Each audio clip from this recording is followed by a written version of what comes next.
Hola, bienvenidos al podcast de Beck Advisors, donde compartimos información sobre noticias, eventos y análisis de lo que está pasando en el mundo de las finanzas, la economía, las inversiones y los mercados en general. Todas las semanas, un nuevo episodio con diferentes protagonistas de nuestro equipo o invitados especiales. En Beck Advisors, nuestro objetivo es acercar a nuestros clientes las alternativas más convenientes para lograr sus objetivos financieros.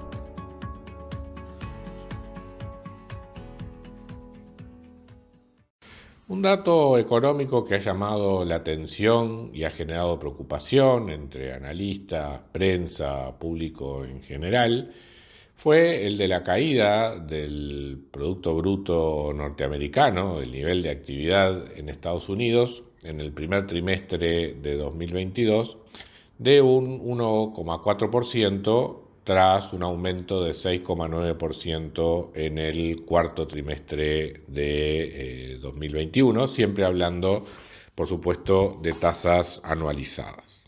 La primera pregunta que surge de inmediato es, bueno, ¿entró Estados Unidos en una situación de recesión?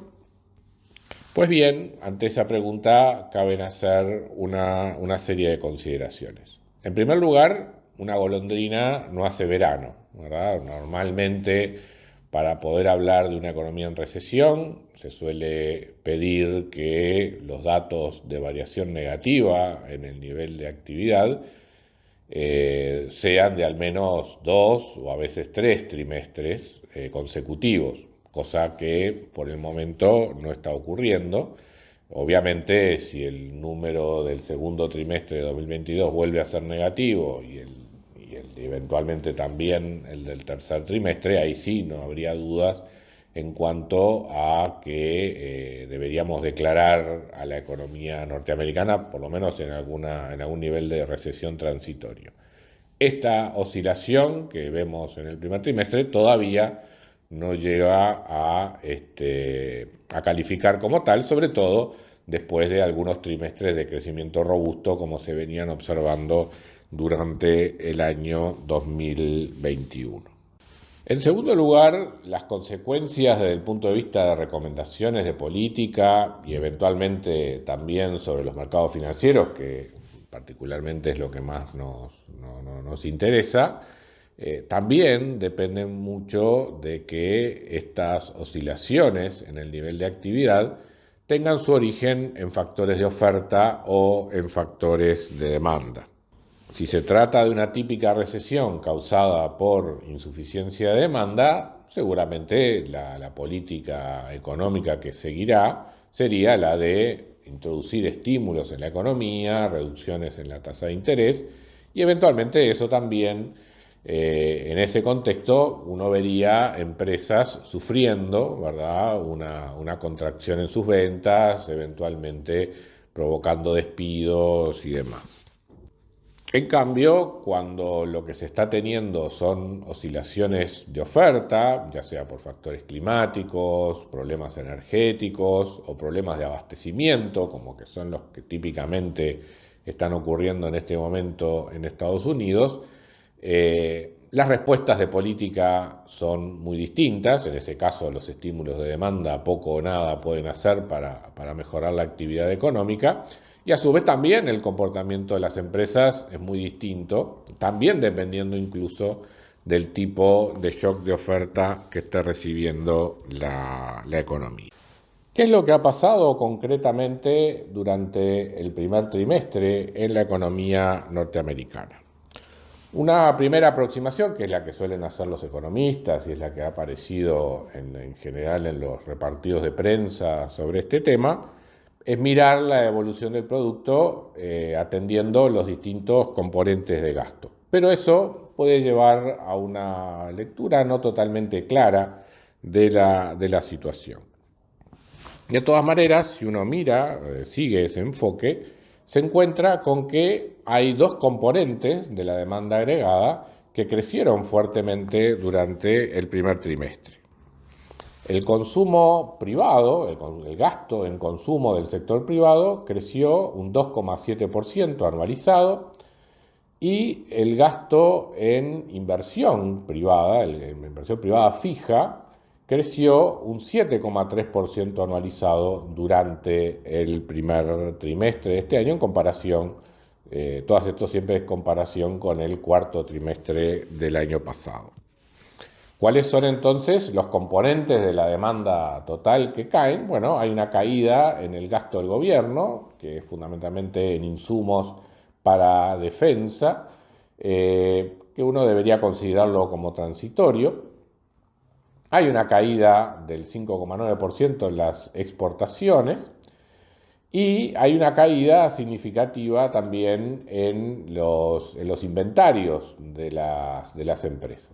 Y a su vez, toda esta película termina cerrando también con un aumento en las importaciones del orden de casi un 18%.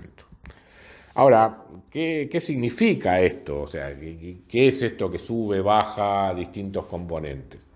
Quizás la explicación más simple es mirar esto como si se tratara de una empresa, concretamente una empresa que, por ejemplo, produce heladeras, ¿verdad? Y lo que está teniendo esta empresa es, por un lado, un primer trimestre del año que estuvo, recordemos, caracterizado por una fuerte alza de casos de coronavirus asociados a la variante Omicron, que en Estados Unidos, al igual que lo que ocurrió en Uruguay y en muchos otros países del mundo, provocó suspensiones transitorias en actividad en algunas empresas y también problemas de abastecimiento en la cadena de suministros. Entonces, imaginemos esta empresa que produce heladeras, que por un lado tiene que parar la planta durante algunos días o semanas debido a la falta de empleados con enfermedad, o que tiene dificultades para obtener insumos para la producción porque sus proveedores también están afectados por problemas similares, o la cadena de suministros está alterada por demoras en el transporte, problemas de cierres de puertos como los que han ocurrido en puertos norteamericanos y puertos en China durante el primer trimestre de 2022.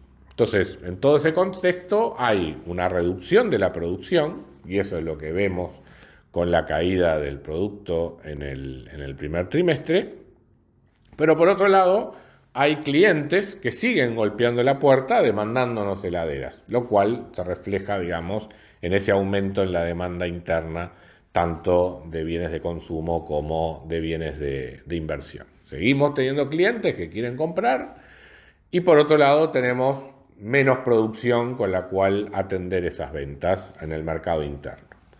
¿Qué es lo que hace normalmente una empresa en este contexto, donde además la mayor parte de sus ventas eventualmente son en el mercado interno? Probablemente decirle a sus clientes del exterior, espere, no le voy a vender tanto, y ahí tenemos el número de caída de exportaciones de Estados Unidos.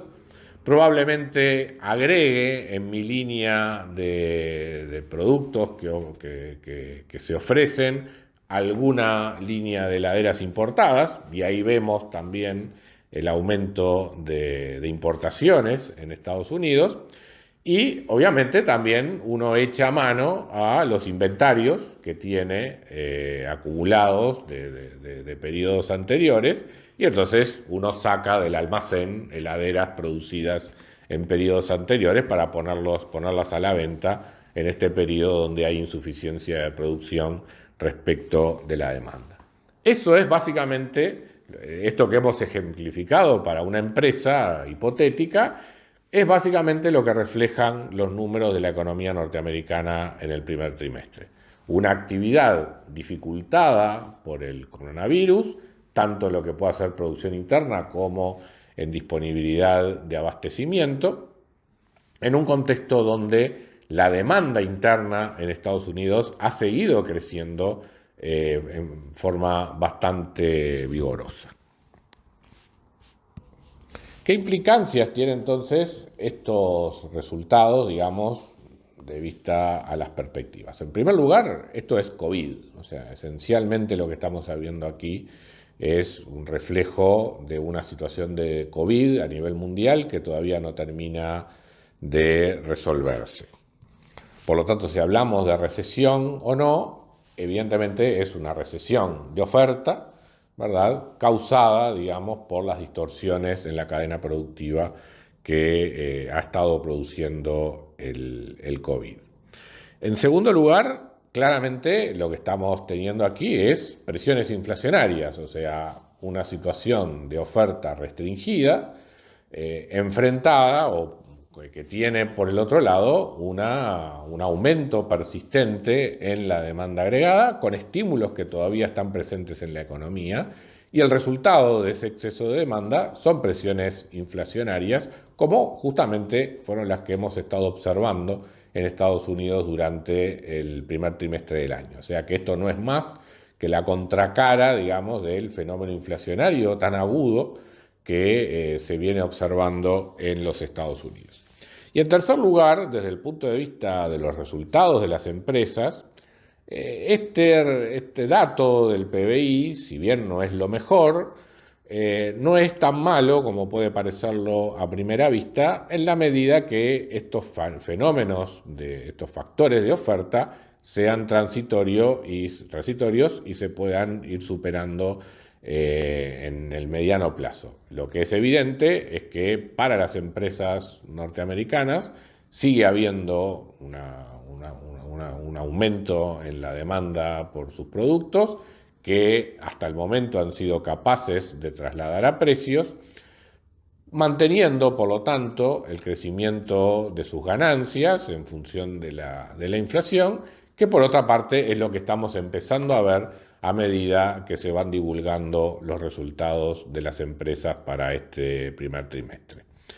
De modo que, poniendo esta perspectiva, digamos, sobre los resultados del nivel de actividad del primer trimestre en Estados Unidos, y ciertamente con el propósito de complementar este análisis con lo que está pasando en las empresas en las próximas semanas, una vez que tengamos un panorama más completo de los resultados de este primer trimestre, es que dejamos por aquí este análisis del nivel de actividad en Estados Unidos en el primer trimestre de 2022. Muchas gracias a todos por escuchar otro episodio del podcast de Beck Advisors. Te invitamos a compartir este podcast con tus amigos, colegas, dejarnos tus comentarios o reviews y seguirnos en nuestras redes sociales Instagram, Twitter, LinkedIn y también nuestro canal de YouTube. Visítanos en nuestro sitio web beckadvisors.com para leer nuestros informes, reportes y conocer más sobre nosotros. Hasta una próxima entrega y muchas gracias.